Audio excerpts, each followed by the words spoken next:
Lorsque les événements s'enchaînent, des photos virales circulent rapidement sur Internet. Des preuves de certains faits disent souvent les auteurs, mais beaucoup d'images sur les réseaux sociaux montrent tout autre chose que la réalité ou sont même carrément manipulées.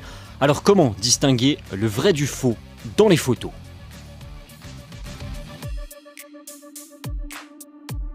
On vous répond et donnons des outils pour ne pas se faire avoir. Regardons cette photo par exemple. Elle montrerait une petite fille nommée Malak qui aurait été tuée par une frappe aérienne israélienne dans la bande de Gaza en 2021. C'est ce qui se dit sur les réseaux sociaux en plusieurs langues.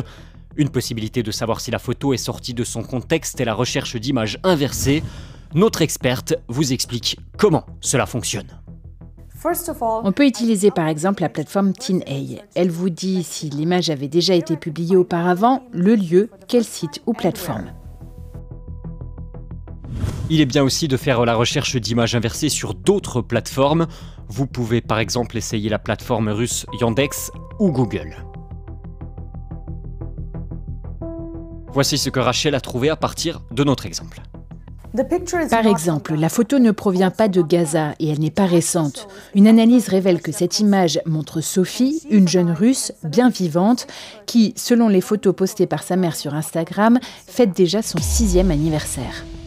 La recherche par image inversée est donc vraiment un outil efficace, mais elle n'aide pas toujours à 100%, comme le montre notre prochain exemple.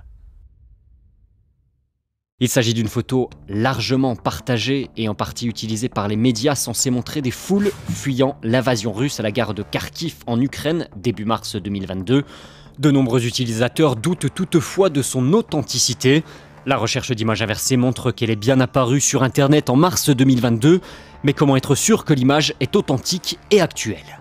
La première étape possible, c'est de localiser l'image, voir si elle montre vraiment la gare de Kharkiv. Il suffit d'effectuer une simple recherche à l'aide d'une plateforme cartographique comme Google Maps, ici. La recherche montre qu'il s'agit effectivement de la gare de Kharkiv. On le reconnaît par exemple grâce au bâtiment ou au panneau d'affichage identique sur les deux images.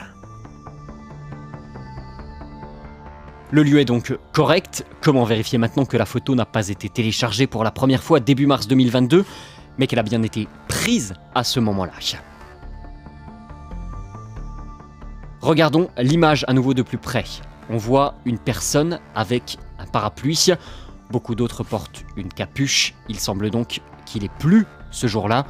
La question est maintenant de savoir s'il a vraiment plu à Kharkiv début mars.